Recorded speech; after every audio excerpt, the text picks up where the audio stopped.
तो आदाब, नमस्कार, गुड इवनिंग, सत श्रीकाल। एक बार फिर आप तमाम लोगों का स्वागत है क्राइम तक की कहानी के इस एपिसोड में, जो साल 2024 की आखिरी कहानी है। क्योंकि आज 31 दिसंबर, आज 24 की विदाई और कल 25 का स्वागत। 2024 न जाने कितनी ही यादें इन 365 दिनों की समेट कर अब विदा ले रहा है और 2025 आने को तैयार है, दहलीज पर खड़ा है। तो यही दुआ है कि आने वाला साल आप सभी के लिए बहुत अच्छा हो, खुशियों भरा हो, सारी चीज़ें अच्छी हों। और साल 2024 को विदाई, एक और साल पुराना हो गया, एक और कैलेंडर पुराना हो गया और अब एक नया कैलेंडर, एक नया साल, नई तारीख। तो साल के इस खात्मे पर और इस साल के आखिरी दिन 2024, मुझे लगा कि कोई ऐसी कहानी सुनानी चाहिए जो आपके लिए गिफ्ट के तौर पर हो। तो बहुत सोचा, उसके बाद एक कहानी जो आज आपको सुनाने जा रहा हूँ, पहले पूरी कहानी सुनाऊंगा और इसके आखिर में इस कहानी की असली कहानी बताऊंगा। तो पेश है पहले पूरी कहानी। 2024 31 दिसंबर, साल की आखिरी कहानी। एक शख्स को एक लड़की के कत्ल के इल्ज़ाम में फांसी की सज़ा सुना दी गई। पहले लोअर कोर्ट ने सुनाई, फिर हाई कोर्ट ने, फिर सुप्रीम कोर्ट ने।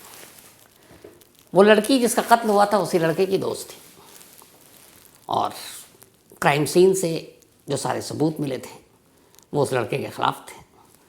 पुलिस ने उसे अरेस्ट किया, सारे सबूत अदालत में पेश किए और वो जो लड़की थी असल में उसी लड़के के दफ्तर में उसके साथ काम किया करती थी। लड़का शादीशुदा था। अब उम्र भी कम और इस उम्र में एक कत्ल और ऊपर से सज़ाए मौत। लोअर कोर्ट, फिर हाई कोर्ट, फिर सुप्रीम कोर्ट, कहीं से माफ़ी मिली नहीं। फांसी की सज़ा बरकरार रही। कई बरस बीत गए। अक्सर उसकी बीवी जेल में उससे मिलने आया करती। अब जब आखिरी उम्मीदें भी टूट गई कि अब तो फांसी और उसकी मौत के बीच में कोई गुंजाइश ही नहीं बची है, तो फिर हर कोई आने वाले पल का इंतज़ार कर रहा था। फांसी की तारीख भी तय हो गई। ब्लैक वारंट जो है वो साइन हो गया, तारीख मुकर्रर है। अब फांसी 2 दिन बाद होनी है। 2 दिन के बाद होने वाली फांसी से पहले जेलर एक रोज़ उस कैदी के पास जाता है और उससे पूछता है। उसे पहले तो बताता है कि तुम्हारा ब्लैक वारंट साइन हो चुका है, परसों सुबह 5:30 बजे तुम्हें फांसी दी जाएगी। तो मरने से पहले तुम्हारी कोई आखिरी ख्वाहिश हो तो बताओ। अक्सर कैदियों से पूछा जाता है, एक परंपरा है, एक रिवाज है और जो कानूनी या जायज़ तरीके से पूरा किया जा सकता है वो पूरा भी कर देते हैं। जैसे कई कैदी सिगरेट पीने की मांग करते हैं, कई कुछ और मांग करते हैं, कोई किसी से बात करने की बात करता है, कोई किसी को लेटर लिखने की बात करता है, तो सारी चीज़ें पूरी हो जाती हैं। तो इस कैदी से भी पूछा गया कि तुम्हारी कोई आखिरी ख्वाहिश है।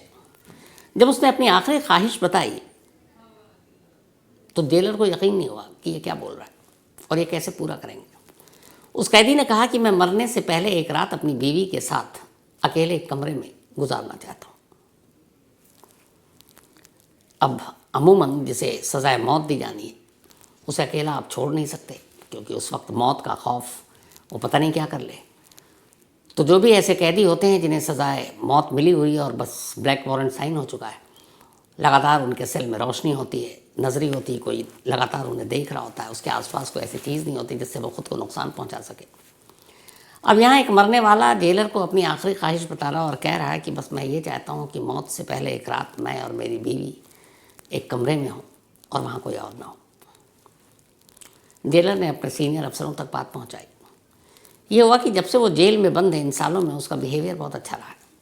वो एक सीधा साधा कैदी है, कभी कोई हिंसा भी नहीं की, कभी गुस्सा भी नहीं किया और बड़ी शराफत के साथ जेल में अपनी सज़ा काट रहा था। अब बड़ी इमोशनल डिमांड थी उसकी कि मौत से पहले बीवी के साथ एक रात अकेले कमरे में गुजारना है।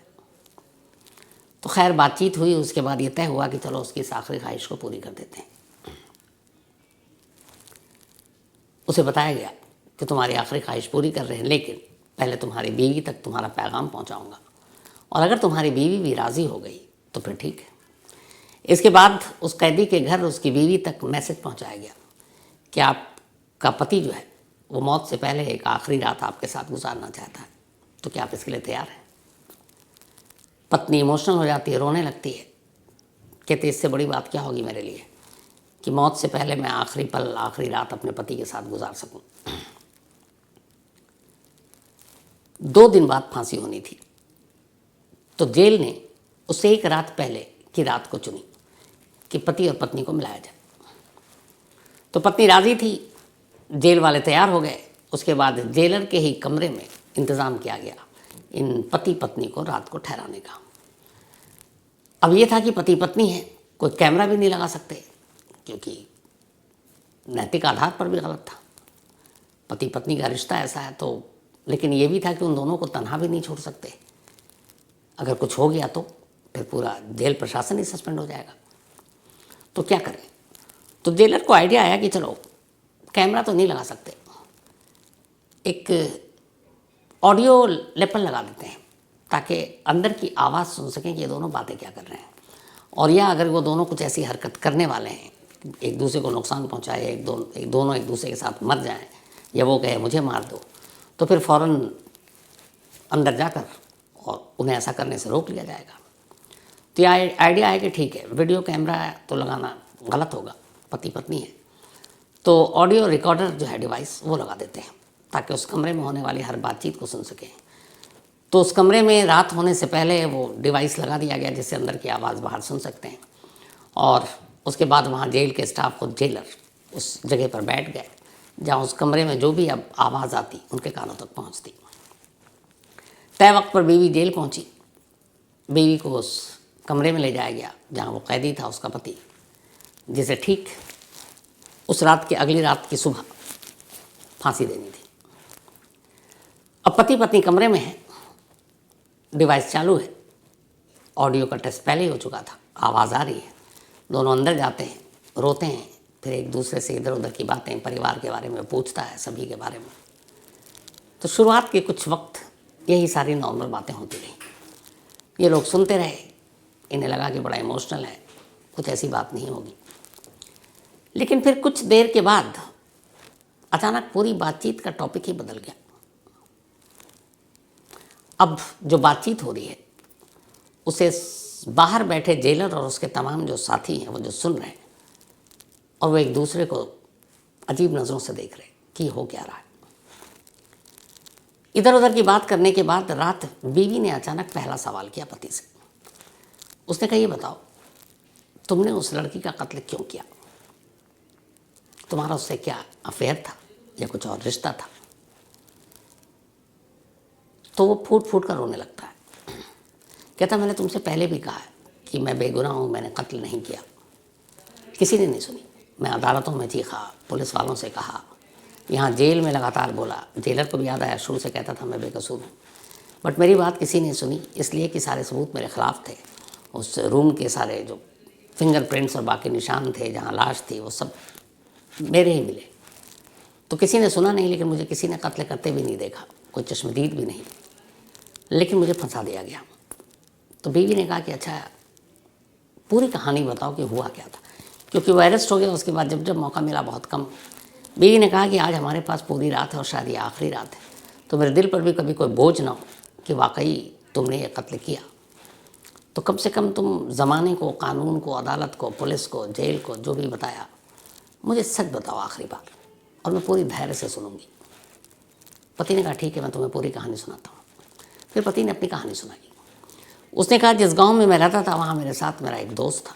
हम दोनों साथ स्कूल में थे, साथ कॉलेज गए, और कॉलेज के बाद इत्तेफाक से हम दोनों ने तय किया कि एक साथ एक ही शहर में जाएंगे नौकरी करने के लिए। तो हम दोनों एक शहर में पहुँचे। वहाँ जाकर हमने नौकरी ढूंढी, और नसीब देखो कि स्कूल और कॉलेज की वो दोस्ती शहर में भी काम आई, और एक ही कंपनी में हम दोनों की नौकरी लग गई। अब हम दोनों एक ही कंपनी में नौकरी कर रहे थे। इत्तेफाक से उसी कंपनी में एक लड़की थी। वो लड़की पता नहीं क्यों मुझसे बहुत, मतलब मुझे मानती थी, पसंद करती थी। जब भी मौका मिलता मुझसे आकर बातें करती, जो मैं घर से खाना बना कर लाता वो टिफ़िन मेरे साथ खाती, अपना टिफ़िन शेयर करती, दिखने में खूबसूरत थी। तो धीरे धीरे हमारी दोस्ती बहुत गहरी हो गई। जो मेरा दोस्त था, जो अब तक हम साथ थे, तो अक्सर हम चूँकि एक ही रूम शेयर करते थे, रेंट पे ले रखा था, एक ही जगह काम करते थे, तो अक्सर वो कहता था कि वो तेरी जो दोस्त है उससे मेरी भी दोस्ती करा दे। वो मुझसे बात नहीं करती, सिर्फ हाय हेलो होती है। तो उसने कहा मैं कैसे दोस्ती करा सकता हूँ, ये तो अपनी अपनी बात होती है। तो उसने कहा नहीं तू मेरी दोस्ती करा दे। बोला ये मुश्किल है, मैं नहीं करा सकता, तुम खुद बात कर लो।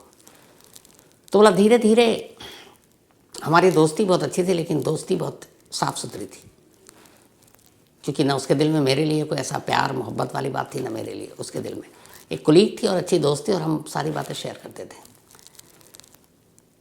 उसने कहा कि एक रोज़ उसने अचानक कहा, जिस दिन छुट्टी थी, कि मैं तुम्हारे घर आऊँगी और कुछ तुम्हारे लिए खाना बना कर लाऊँगी, मेरी माँ बनाएगी और तुमसे बातें भी हो जाएगी। तो उसने कहा ठीक है आ जाओ। तो बोला वो संडे की छुट्टी थी, मैंने घर वर साफ़ किया कि भाई वो आ रही है, थोड़ी ये ना देखे कि गंदे तरीके से रह रहे हैं। और मैं सब कुछ तैयारी कर रहा था, इत्तेफाक से वो मेरा दोस्त, उस दिन संडे था, उसको कहीं जाना था, वो चला गया, मैं घर पे अकेले था। तो फिर वो आई, जब वो आई तो फिर कुछ चीज़ें ऐसी थी जो मैं भूल गया था लाना। मैंने उसको कमरे में बिठाया, मैंने कहा मैं आता हूँ, और मैं चला गया।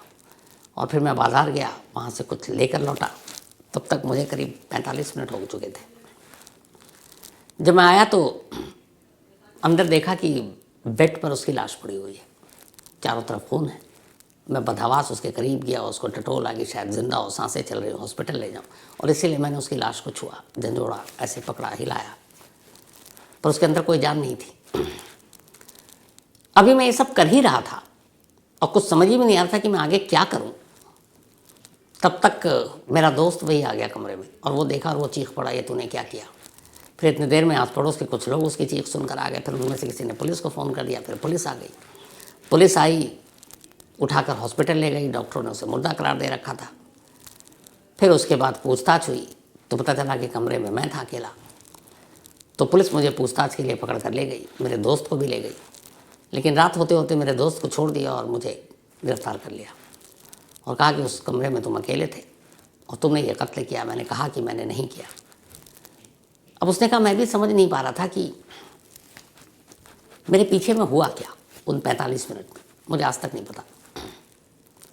लेकिन फिर पुलिस आई, उसने सारे फिंगरप्रिंट्स, ये सारी चीज़ें उठाई। तो अब जाहिर सी बात है, मैंने लाश को छुआ, उससे पहले वो आई थी, मैंने उसको पानी दिया, उस गिलास पे भी मेरे फिंगरप्रिंट्स, उसके भी। तो सारी चीज़ें मेरे ख़िलाफ़ चली गई और मुझे आज तक पता नहीं कि किया किसने था, लेकिन सारे सबूत मेरे ख़िलाफ़ थे। तो पुलिस ने चार्जशीट दाखिल कर दी, उसके बाद मुझे गिरफ़्तार किया गया, मुकदमा चला, आखिर तक चलता रहा और हर जगह से मैं हार गया। बट मैं तुम्हें सच कहूँ कि मैं बेकसूर हूँ।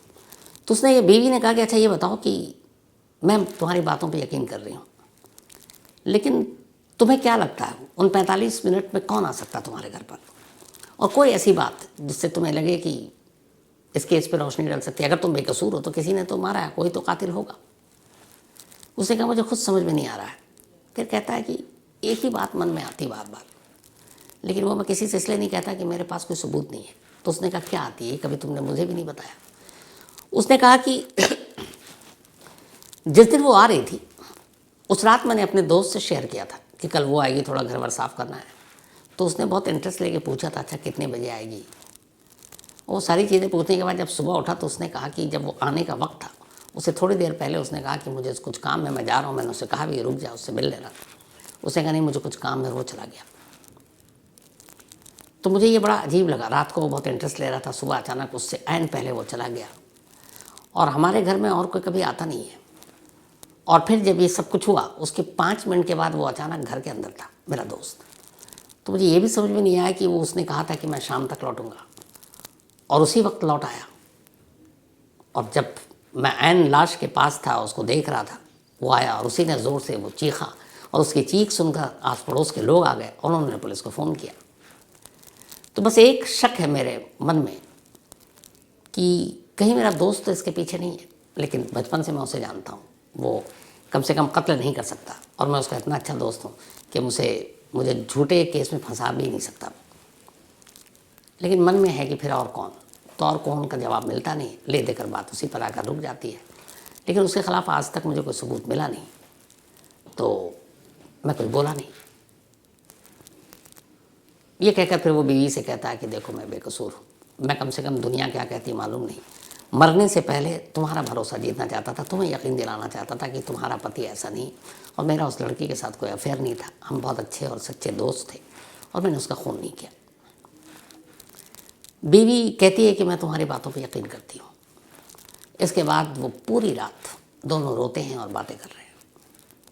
इधर बाहर जेलर और उसके तमाम साथी उसकी कहानी सुन रहे हैं और वो बातचीत रिकॉर्ड भी हो रही है।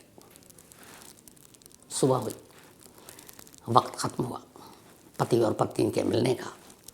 कैदी की आखिरी ख्वाहिश पूरी हो चुकी। आखिरी बार पत्नी अपने पति को गले लगाकर रोते हुए विदा लेती है, जेल से चली जाती है। उधर जेल से चली जाती है, इधर कैदी जेलर को थैंक्स बोलता है और जेलर और उसके बाकी साथी सब अजीब उलझन में कि जो पूरी रात हुआ, जो उन्होंने सुना, वो क्या था। क्योंकि कैदी को भी नहीं मालूम और उसकी पत्नी को भी नहीं मालूम कि उस कमरे के अंदर दोनों जो बातचीत कर रहे हैं, ये बातचीत कोई सुन भी रहा है। ये बातचीत शायद सिर्फ उन दोनों के बीच की थी, तो इस बात से अनजान थे कि उनकी बातचीत बाहर कोई सुन रहा है। तो इसका मतलब ये हुआ कि जब वो अनजान थे, उन्हें कुछ पता नहीं, तो जो भी दोनों अंदर बात कर रहे थे वो सच बात कर रहे थे। किसी को सुनाने के लिए नहीं, किसी को बहकाने के लिए नहीं, बल्कि दो पति पत्नी के बीच की आपसी बातचीत थी। जेलर को यकीन हो गया कि वो बेकसूर है, पर फिर कौन। उसे लगा कि पक्का उसका दोस्त ही कातिल होगा। जेलर ने फ़ौरन ऊपर अपने सीनियर अफसरों से बात की। उन्होंने कहा कि अब क्या होगा, सुबह हो गई, आज आखिरी रात है, कल सुबह उसकी फांसी का वक्त है, अब कुछ नहीं कर सकते। वो अपने सीनियर से बोला कि साहब, तमाम गुनहगारों को फांसी हो, ठीक है, एक बेकसूर को फांसी हो, ये कम से कम इंसाफ और कानून का भी कत्ल है, हमें कोशिश तो करनी चाहिए, हमारे पास सबूत है कि वो बेकसूर है। फिर ये हुआ कि अच्छा, कोशिश करते हैं। इसके बाद वकील के थ्रू अदालत में फ़ौरन इमरजेंसी सुनवाई की अपील की गई और कहा गया कि ऐसी ऐसी एक बात थी, एक कैदी ने आखिरी ख्वाहिश जताई, पत्नी आई, दोनों बंद कमरे में बात कर रहे हैं, इस बात से अनजान कि वहाँ एक ऑडियो रिकॉर्डर रखा हुआ है और उनकी पूरी बातचीत रिकॉर्ड हो गई है और इस बातचीत के हिसाब से वो बेकसूर है। तो प्लीज़ इसकी फांसी पर फ़िलहाल स्टे लगाया जाए और इस केस की नए सिरे से जाँच की जाए। जब ये सारे सबूत कोर्ट के सामने आए तो कोर्ट भी कन्विंस हो गया। उसने कहा बिल्कुल, बेशक लेट हो, लेकिन गलत फैसला नहीं होना चाहिए, इसलिए इस केस की नए सिरे से जांच शुरू की जाए। कोर्ट ने ऑर्डर दिया और तब तक इसकी फांसी की सज़ा को मुलतवी की जाए और पुलिस को हुक्म दिया कि अब इस मामले की जांच करो। फांसी की तारीख कैंसिल हो गई, ब्लैक वारंट कैंसिल हो गया। ये बात जब उसको बताया गया, उसकी फांसी से मतलब फांसी में कुछ घंटे बाकी थे, यकीन नहीं हुआ, समझ नहीं आ रहा था कि वो रोए क्या से। उधर खैर पुलिस ने दोबारा मामले की तफ्तीश की, दोबारा से सारे फिंगरप्रिंट्स लिए गए, फिर उसके दोस्त के फिंगरप्रिंट्स लिए गए, मैच किया गया और फिर पता चला कि असली कातिल उसका दोस्त था। पुलिस ने असली कातिल को पकड़ा, अदालत में नए कातिल को पेश किया, नए सबूत पेश किए गए और जो फांसी के तख्ते तक लगभग पहुंच चुका था कुछ घंटे पहले, जिसे एक नई जिंदगी मिली, उसे रिहा कर दिया गया। वो रिहा हुआ और उसका दोस्त जो है वो जेल में है। उसका क्या होगा आगे अभी पता नहीं। तो ये थी एक आखिरी ख्वाहिश की कहानी। अब शुरुआत में आपको ले चलते हैं। मैंने आपसे शुरू में कहा था कि 2024 साल आखिरी दिन 31 दिसंबर, तो मैं एक ऐसी कहानी आपको सुनाऊंगा जो एक गिफ्ट होगा। 1800 से ज़्यादा, शायद 1900 के करीब मैंने आपको कहानी सुना चुका हूँ। ये पहली और इकलौती कहानी है जो पूरी आपको सुनाई, और क्यों सुनाई दोनों बताता हूँ। सोशल मीडिया पे ये कहानी लगातार अलग अलग जगहों पे तैर रही है, अलग अलग नामों से अलग अलग तमाम लोग इसको सुना रहे हैं अलग अलग प्लेटफॉर्म पर। कैसा ऐसा हुआ, शहर का नाम भी डाल रहे हैं, अलीगढ़, कैरेक्टर का नाम भी डाल रहे हैं। करीब 25 दिनों तक जितने भी अलीगढ़, उसके आसपास, यूपी के बाहर, हर जगह टटोला खंगाला, सब कुछ इस पूरे कैरेक्टर को, इस केस को, इस कहानी के ओरिजिन कहाँ से हुआ उस तक को फिर ढूंढा। और फिर पता है क्या चला? पता ये चला कि ये पूरी कहानी एक दिमागी उपज है, एक फेक कहानी है, एक फर्जी कहानी है। लेकिन एक जगह ये कहानी सुनाई गई तो फिर कई लोगों ने अलग अलग तरीके से इसको सुनाना शुरू किया। हमारी क्राइम तक फैमिली मेम्बर के कई मेल आए और इसको महीनों हो गया। मैंने कहा इस तरफ ध्यान नहीं देना चाहिए, लेकिन टीम को लगाया कि चेक करो। चेक किया तो पता चला कि ऐसी कोई कहानी कभी है ही नहीं। ये असल में एक दिमागी कहानी, क्रिएट की हुई कहानी है। तो हकीकत इस कहानी की आखिर में इसलिए बताया कि शुरू में बताता तो फिर आप कहते यार कि ये क्या कर रहे हो।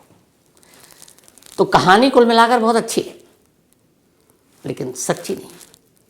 मुझे लगा साल का आखिर 31 दिसंबर, थोड़ा सा कहानी में कुछ ट्विस्ट लानी चाहिए। तो ये पहली और आखिरी असली कहानी नहीं, फर्जी कहानी आपको मैंने सुनाई, तो इसको सीरियस मत लीजिएगा। बट कहानी अच्छी है, जिसने भी बुनी है, जो पूरा प्लॉट है इसका वो भी बहुत अच्छा है, लेकिन इस कहानी का कहीं कोई वजूद नहीं है। तो मुझे लगता है नए साल के आखिरी दिन कम से कम ये खून खराबा बाकी चीज़ों से तो बेहतर है कि कोई ऐसी कहानी आपको सुनाई जाए, और इसीलिए मैंने ये फैसला किया और फिर लास्ट में सच्चाई भी बता दी आपको। तो कहानी में इतना ही, लेकिन कहानी ख़त्म करूँ साल 2024 का अपना वो आखिरी सिलसिला, क्योंकि 25 से नया सिलसिला शुरू होगा। आज वसीम जाफ़र इनका जन्मदिन है, हैप्पी बर्थडे वसीम जाफ़र। ये दिल्ली के हैं लेकिन मुंबई में रहते हैं। गौतम सिंह इनका भी birthday, happy birthday Gautam Singh ji. और ये भेजा है उमेद भाई चौधरी एंड सोनू राज पुरोहित ने।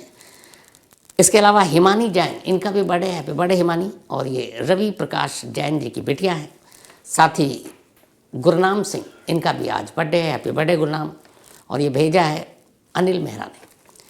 साथ ही सुमन गुप्ता इनका भी आज बर्थडे है, तो हैप्पी बर्थडे सुमन। और ये भेजा है अंकित गुप्ता ने। इसके अलावा एक हमारे नाम नहीं लूँगा, उन्होंने खुद मना किया है, पायलट साहब हैं ये। और कल की कहानी जो थी उस पर इन्होंने बहुत बेहतरीन और ख़ूबसूरत जानकारी दी है कि एक प्लेन और बर्ड अटैक, इनके हिसाब से बर्ड अटैक बड़ी आसानी सी चीज़ है, इसको लेकर सीरियस नहीं होना चाहिए, और ये सबसे ज़्यादा होते हैं। और कैसे इससे बचना है, ये पायलट को ट्रेन किया जाता है, और आजकल के जो नए एयरक्राफ्ट हैं वो इसमें सारी चीज़ें होती हैं। तो ऐसा कुछ नहीं, लेकिन उन्होंने जो सबसे इम्पोर्टेंट बात बताई इस हादसे को लेकर, जिसकी कल कहानी सुनाई, कि सिर्फ बर्ड अटैक से या पक्षियों के झुंड के प्लेन से टकराने से कोई प्लेन क्रैश नहीं कर सकता, और भी उसमें कई चीज़ें होती हैं। इंजन का फेल होना, लैंडिंग गियर का काम ना करना, और भी। हालांकि उनका ये भी कहना है कि अगर हर एयरक्राफ्ट में 2-2 इंजन होते हैं, एक अगर फेल भी हो जाए तो दूसरे एक अकेले इंजन पर भी आप प्लेन को उड़ा सकते हैं। तो ऐसा भी नहीं है कि एक साथ बर्ड अटैक सारे इंजन पे हो जाए। तो थैंक यू सो मच हमारे गुमनाम पायलट साहब। गुमनाम तो नहीं, इनका नाम मुझे पता है क्योंकि उन्होंने मेल में लिखा, पर रिक्वेस्ट की थी कि नाम नहीं। और भी बड़ी अच्छी जानकारी दी, किसी दिन डिटेल में उनकी पूरी जानकारी आपके साथ शेयर करूँगा। लेकिन फ़िलहाल कहानी में आज इतना ही। और 2024 बड़ी खट्टी मीठी सारी अच्छी बुरी यादें विदा हो रहा है। मैं चाहता हूँ कि आज आप सभी लोग अपने अपने फैमिली के साथ इस गुजरते साल को याद करके जश्न मनाएं, नए साल का स्वागत करें। और अब आपसे मुलाकात होगी 1 साल बाद 2025 में 1 जनवरी को, यानी कल। तो तब तक अपना और अपनों का ख्याल रखिएगा। हैप्पी न्यू ईयर एडवांस में, और बाकी कल फिर विश करेंगे। तो थैंक यू सो मच। 2025 में मिलते हैं।